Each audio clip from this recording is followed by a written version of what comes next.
opens up. I think it's cold when you go back to the place. Not yet. Well, we got to get them all out and then stand them up. Yeah. I'd say you've got a good 50 rounds here or so, don't you? You throw them, I'll stand them. 50. I'd say you've got a good 50 rounds of wood here. Yeah. Probably at least. I don't know. Watch out for snakes in there. You ever see snakes in there? Me and Mom was at a wood pile. There's snakes around here all the time. I come out one day to mow that back yard. Uh-huh. There's a big old copperhead. Oh, a big old cup. Yeah, you got watching that wood pile corner. And he didn't move, so I had to push my... Me and Carter today were doing a junk removal job. Was just happened to be right across from this man's home here. And he was on his mower mowing out front, and I asked him if he knew the address to the place that I was looking for because my GPS kind of led me to a different area. And this particular person who had paid me to do this job, they had already paid me ahead of time. They lived in Louisville, and it was a cabin, and they were just wanting some things removed. So I didn't really know exactly where it was because the GPS didn't take me there, and he told me he thought it was right across from him, and that's where it happened to be. And anyways, I ended up talking to him for a while, and for quite a while, actually. I talked to him probably about 4 hours, this man. And this man's a 90-year-old veteran. There I am showing him that axe that Gary gave me. And as I said, he's a 90-year-old veteran. His wife, he said, died, I think, around 7 years ago or so. I think he said she was 82. So maybe it was 8 years ago then, because I think he said she was 82 when she died, and he's 90 now. Maybe I think they're around the same age. Right here, watch this. See that head? Yeah. Watch it. See, keeps it there. Yeah. See that? So you don't hit the rocks. Watch here. Yeah. See that? Yeah. And then look. Had a wasp after me. He just hit me. Did he bite? No, he tried. He hit me. He bounced off of me real hard. You know what, one of them bumblebees, they won't stand. No, them wood bees are fine, but them waspers are mean. Run into a hornet's nest. Yeah. Man, Oh. they got me. Yeah, that's about the worst thing you can get into, ain't it? Yeah. A hornet. Yeah, he... See, that splits real easy. So me and this man talked for quite a while, and I think he was just happy to have someone to talk to, it seemed like to me, because there were probably around 10 different times while we were talking, after I was done and everything, that I'd said, well, I guess I'm going to go over here and get started on that job. And he would kind of change the subject, and we'd end up talking for another 20, 30 minutes. And so I was glad to talk to him. And how I came to end up splitting this wood for him was we were walking around, and he was showing me different things, and we walked back there, and I seen all these rounds kind of stacked up. And I asked him if he burned wood and everything, and he was telling me he had a wood insert in his fireplace. And I told him, I said, well, I can split that wood for you. I said, it won't take very long. And he ended up saying, if I wanted to, I could. And he had a little electric splitter. It's right back there behind me, kind of covered up. It's a little 6-ton electric splitter. And he said, yeah, your boy there can use that electric splitter if you want to. And I said, that's all right. I said, we'll just hand split if that's okay. I said, do you mind if I record? And I kind of explained the YouTube thing to him. And he doesn't even have internet, so he didn't really seem to know a whole lot about it. As I said, he's 90 years old, and he's a veteran. He had all kinds of stories, interesting stories. If you ever talk to some older people, a lot of times they'll have some interesting stories. He was telling me, and that's part of why I really like to talk to him. And not only that, you can tell that they appreciate to have somebody to talk to. Near the end of this, after I was talking to him, he said, come back anytime. He said, I'm here by myself a lot of times. And I told him, I said, we may come visit you sometime then. He's not too far from me, this man. Just the next county over. Probably about 15, 20-minute drive from my home. So, but it ended up, I didn't expect this at all. I didn't even know the man. And we ended up talking, just from me going and doing that junk removal job. And now here I am splitting his firewood for him. So, and I'm happy to do it. I'm not trying to take no credit for that at all. I asked him because I knew it would be some good footage. Or some footage anyways, and then I figured it would help him out as well. They look like they'd been sitting there for a while, these rounds. They're all poplar, but some poplar can be pretty tough. Some of these were. Like that one right there, I just buried that double bit head in it, and I could not get that thing out without hitting it with a piece of wood. As you see there, I got a round and kind of hit it, and that loosened it up a little. But some of these poplar rounds were actually pretty tough.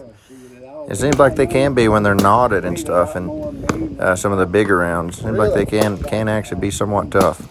And it's one of the easier woods I've split poplar, but I have had some that were. It's like, I guess when they get kind of soft, it's like they absorb the blow, you know, from the force from the axe, rather than it splitting them. They kind of just absorb it, and it doesn't really seem to have as much impact. And that's kind of what some of these were doing. And some of them split pretty easy as well.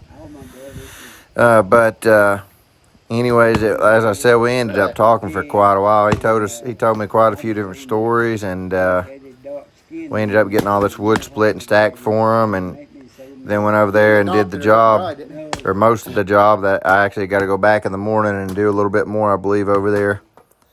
But he introduced me to some peach L8 too. I'd never drunk that before. Now L8 is my favorite pop in the world. I don't know if you've ever heard of that or not. If it's made here in Kentucky. L81 is what it's called, but it's like a ginger ale almost. It's kind of like ginger ale, but it's way better than any ginger ale I've ever drunk. But anyways, here recently, the last few years or so, they've come out with different flavors, and for years they just had the original, but now they've come out with a peach one, and man, that thing was good. He had some cold bottles of it, and me and Carter both loved it. He gave both of us one, and on the way home, we actually stopped and got some more of them because I wanted my wife to try them, and my other kids. My wife didn't seem to care as much for it, but my kids liked it. I loved it, and Carter loved it, especially when it was hot out there, and he had those sodas very cold, so they were really, really good. But if you ain't ever had L8, and if you're ever in this area, try it. If some people either really don't like it or some people really love it, and for me, it's without doubt, hands down, my favorite soda in the world. And as I said, made right here in Kentucky in Winchester, which is about 15 minutes from me. But I think I'm going to just kind of go back to the original audio and the video here, because some of the things he says are interesting, and I'll kind of just let you hear what me and him kind of talk about some. And later on after this, he kind of walks me around his property, and he had a lot of old mowers and stuff that he's wanting to get rid of. And I told him that I do junk removal, so I'm planning to go get those. And some of them I may even be able to get going. And there's some old riding mowers there. And he had a lot of hot water tanks too, so hot water heaters. So I plan to go back there and get that stuff cleared out of there for him. But it was nice talking to him. It really was. I mean, he's 90 years old. He probably doesn't. I think a lot of his family, his kids, he said, of course they're grown, but I think he said they live out of state maybe. And he's from Pikeville, which is a good ways from here. But he's lived there at that home there now for quite a while. I guess he was a veteran for a while, and a mechanic even in the Army, if I'm not mistaken. And then when he got out, he said that he worked for Ford, I guess, as a mechanic for them, and ended up retiring there. And so I would imagine it probably gets pretty lonely for him sometimes. He definitely seemed to be glad to have somebody to talk to. I think it's important to do that. There's been many times I've done it myself, probably when I'm in a hurry, and sometimes you don't really have much of a choice if you're in a hurry. But if you've got the time to spare, I think it's very important to just take the time to listen to people sometimes. It's very easy to talk to people and just talk and tell them what you want to say, but people are really appreciative of somebody that will listen. And I'm not saying it's always a good thing. I think sometimes it's actually a bad thing, depending on what the people have to say and things like that, and what kind of person it is. But when it's you're talking about good things and they're just wanting to, have something to talk about and things like that, I think it's actually good to take the time to talk to them. You can tell that he was really glad to have somebody to talk to, and I enjoyed talking to him as well. So, as I said, we just kind of went out there, started splitting this poplar for him. We got it split, stacked. Carter's kind of back out of the way. He was split, and I told him that I wanted him back away from me. And so he's kind of back in the background, splitting. Sorry, I'm editing this right now. It's 2:21 a.m., 2:21 in the morning, and I'm editing this video. So anyway, I'm probably, once I get done, I'll probably head on the bed before long anyways, but pretty tired right now. It was a long day today, really. But I'll go ahead and let the audio get back. I'm so tired I can't even really think of a lot of things to say right now. So I'll let the original audio play. I was raised up. Well, you ever been to Pikeville? I think I've been through it before. Well, you can be Pikeville. You can be in Virginia in less than an hour, or you can be in West Virginia in less than an hour. I was right on the border, just tri-stations where they come together. Yeah. Well, raised up. I could be in Virginia or West Virginia in no time. Yeah. So you used to go there probably, didn't you? Oh yeah. To both of them? I used to drink all the time at a little town called Elkhorn City. Yeah. Elkhorn City. Yeah. It's right on the border of Virginia and Kentucky. I've heard of that, but I don't know if it's the same one or not. I believe I've heard of that though. It used to be a mean town. Anything was mean when you got up in the breaks of the mountain there. Everybody, Hayside, Brentwood. I was, got married in Brentwood, Virginia. Yeah. And, so I went over there. What year was that, if you don't mind me asking? 54. 54. That's been a while then, ain't it? I got out of service in 54 and What'd you say your name was again? You said your last name. I go by everybody Dylan. calls me Scotty. Scotty? I go by, my middle name's Dylan, but my first name's Michael Rogers. But my middle name's Dylan, and I went by Dylan my whole life. If you notice that last name, the old brother were outside. Oh, yeah, I've He seen done that. that release of song. I know him real well. Yeah, and he's up that way? Yeah, he was he's from Brentwood, Virginia. Oh, okay. Yeah, I've probably seen him if he was in that movie, 'cause I've seen that movie a long time Yeah, ago. he was dressed in that hood, he sung most of the songs. Oh, okay. Gotcha. The gospel. Yeah. He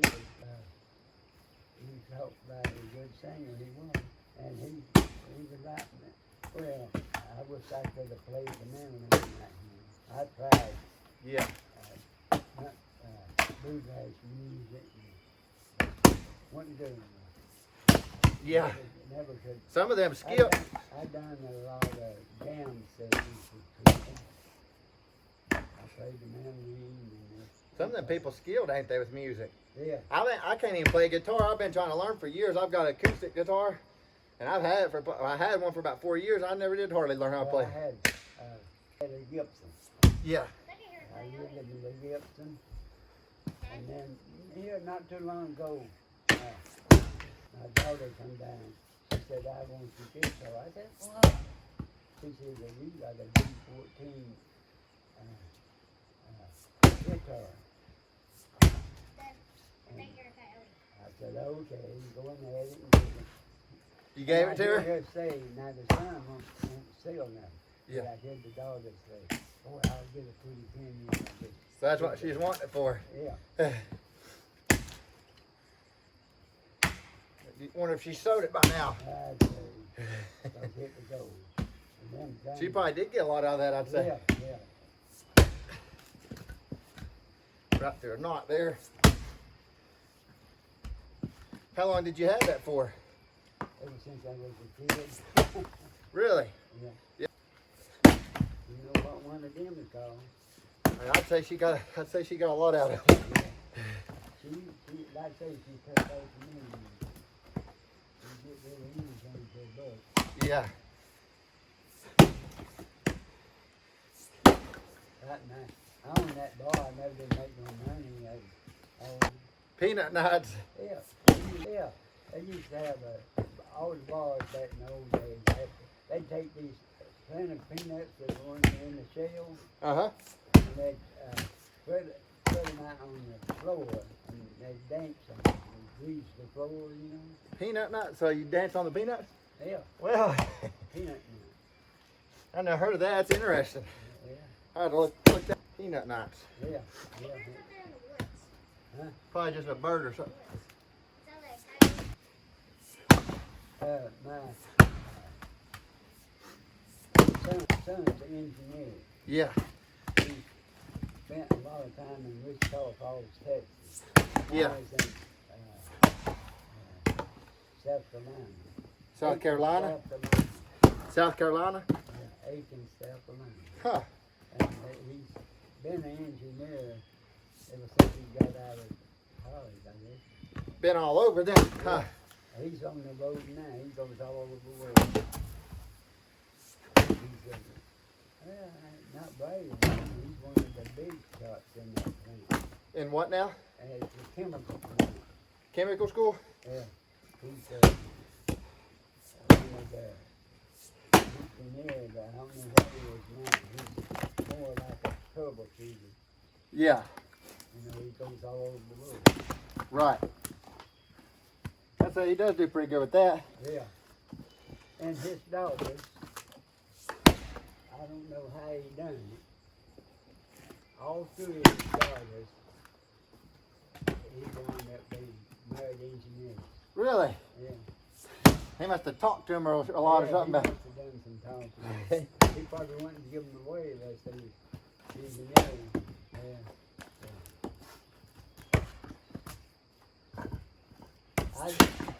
I get mad. He gets mad. Yeah. I was a millwright. Get a reputation that the machine was down, you know. Right. There's always a couple engineers hanging around trying to tell you what to do. Right.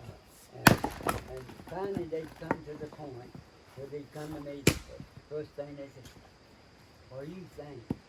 Or, I get mad, I don't think it gives me a hero. Because I was the one that joined to do the job and they were looking for information, you know. right. But, there was one engineer I felt sorry for him. His job was on the line. And he asked me, what's wrong with this machine? Backward. You know, he said, we're going to have to tear it down and rebuild it. I said, no, you don't. You know, I just told him. I said, there's one thing holding this machine up, that little hydraulic motor up there. Yeah. What'd they He said, say? what? He said, that's all wrong with it. So he...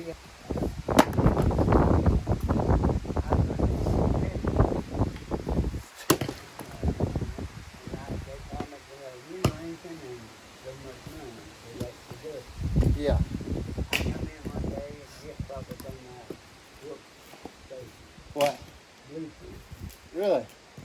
Engineers took credit for what I'd done. Yeah.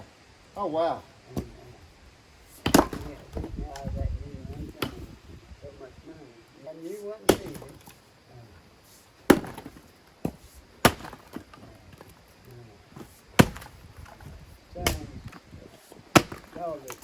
He's a mechanic.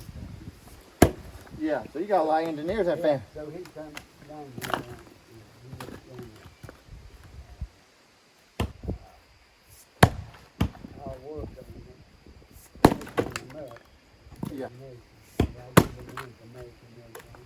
And he got talking with the son, they both engineers. Yeah. All them going, you know where I got all my information? Where's that? I would talk to the operator of the machine. Yeah. Well, 9 times out of 10, he tell me what's wrong. that goes a long way, don't it? Yeah.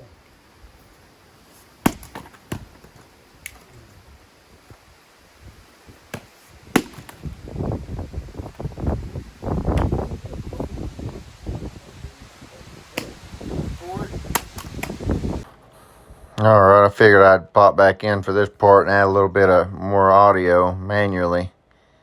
But as you can see, we got all that wood split for them. I think there's maybe one round that wasn't split completely, and it was about rotten. Some of this wood was pretty punky and kind of, just rotten where it sat too long. Some of it was solid as well. But now it'll be much easier for him to move, and, if he wants to burn some of it, he can. Of course, that's not the greatest firewood, but at least he can put it to use now. and it was just round sitting there before, but around 50 or so round, I would guess. And when I seen them, I just made me think, well, maybe he'll let me split those for him, but I didn't know if he would or not. You never know when you ask somebody something like that, you know. Some people feel like you're kind of intrude, and some just rather do it themselves, or whatever the reason may be. Whatever the reason may be, that is. But I was glad he allowed us to do it. I was glad to be able to do it. I have fun hand splitting, really enjoy it. He seemed to be surprised at the pace that you can do, and this was really kind of slow pace. You know, there was at the beginning, I kind of showed him the flick technique and showed him what pole splitting was and things of that nature. But some people are surprised if they see you actually move pretty quick. What kind of production you can get with hand splitting, because you can get a pretty good production rate with hand splitting. Really can if you stay at it, and you can do it pretty consistently too. You really can. But I really enjoy hand splitting. Okay, here I'll go back to the audio. He kind of explains his building here. Good job then with that. So you built this? Yeah. You did a good job. With the chainsaw and hammer and nails, he said. Oh. Oh yeah. What's that, Cub Cadet? Yeah, I like that. And that's an old simplicity there. Hey, see that over there? It's an old mower, ain't it, right there? Yeah. So, Wow, that is an old one. What's that? Huh? There, right there. that used to be That's a weed eater. Is that a weed eater? that used to be. That one, it was on wheels. I can't use the weed eater. Oh yeah, I've seen them like that. I've never used them, but I've seen them like that. And junk, mowers and old mowers. What all are you getting rid of out of here? Well, the whole thing of it. You getting rid of all these? Yeah. Okay, yes. I'll show you this. That's That, right there? What's that, the door? Yeah. So you made that fence right there, sir? You made that fence right there? oh yeah. Wow, you did a good job. Yeah, you did. Oh, well done. I got my own wheel and job. Oh, hot water heaters, yeah. Oh, wow. Wow, you got a bunch too. Oh, my goodness. And Hey, what in there? That's about all man needs, I ain't it? made a for my horses Uh-huh. manger. You know that's called a manger up there. Yeah. You got the box over here. Put the grain in, and you put your hay in there, and you don't have to move or nothing. Yeah. Same way over here. Yeah. We had, you hear the Rocky Mountain Pleasure horses? I think. You wouldn't believe it. I had made a house for the skunks. Skunk? They raised their family here 2 or 3 years. straight. Skunks? Yeah. Is that what that is? Yeah. Skunk gas? Skunk hunt. Wow. Ow. Yeah, that is funny. But she's an animal lover. My little girl's like that too, and my wife. How do you like this dog? It's stuck. Hey, Do it. There we go. Now let's see what's in it. see, I ain't put up a Bell on it. bell for these little things. I done that out of memory. And I want to show you the inside of it. Oh yeah. Whoa. Oh wow, yeah. See them whisky balls? Uh-huh. That's normal back in the old days. Sit on the top and drink. Really? And I put, it's all rotten now. I put a paper, you had the old catalogs with Oh, toilet paper. And, So he asked you, that one guy, if it was in order? yeah, he said that will hook, that and in order. And another thing I put up there, that's what we use for toilet paper. Corn cobs. Corn cobs. Yeah. When they had that shortage of toilet paper, Yeah. I told them I'm going to raise the price of my corn cobs. They work pretty good. Now, I done that out of memory. I made one for a woman, one for a man. Oxen pushing, I guess. Yeah. I made them out of ransack timber. The bench there? Bench. I like that. Yeah. Well, that's a That's nice simple And too, cheap, ain't it? They're cheap made, and I like to put things together with bolts. Yeah, it's a lot, holds up a lot stronger, don't it? A lot more solid, a lot more rigid. That's a good swing in it, Dan. Yeah, I like that. That birds just took over. See, they toot all over. Hilton Toot-toot. man shakes him. When I got to show you that Octon floor I put in the Z there. Yeah, let's go take a look at it. Yeah, I've seen it. That took some top. Oh, yeah. Yeah, look at it. So you made that whole gazebo right there. Oh, yeah. The entire thing, wow. Yeah, you did a real good job with that. You did a good job. Those are beautiful, too. There's 24 inches. Where'd you get that? Now, I stunned for a minute. I know the line. You know, you understand my sign? 2 and 1? Yeah. That's the first one and last one. Oh, really? Look, you have the mini. The first one and the last one. Look, you even have the mini gazebo up there. Yeah, he does like to make them off on things. Don't you make that table? There? Yeah, and that wind blowed that thing over and hit broke that one end off me. I had it where you couldn't even see there was 3 boards there. Yeah. Boy, it did take a while to make that floor, didn't it? Had a lot of cutting and measuring. I started out with an oxen. Then you had to cut every piece separate to get the hole. Yeah, you did a real good job with that. A very good job. You got to have your measurements good to make them fit like that, yeah, too. You can't be off. Yeah, because it would show the farther you get out, wouldn't it? Boy, you did a real good job with that. Y'all used to sit on this quite a bit? Sit out here quite I a bit? used to. Yeah. I was going to put one of them hammocks in there. But, That'd be nice. Oh, you even got a gate on it. Huh? You even got a gate. On the other end, didn't Is it pretty solid you? still? Oh, yeah. Well, it's nice, ain't it? Yeah. It is. So you have the main one up there, Dan. I- This one. I Mini like that version. ceiling. That took some work too. Oh, I'd say, yeah. Oh, my Yeah, dog. that looks good. Yeah. Looks really good. Yeah, I'd say it did take some work. I got set up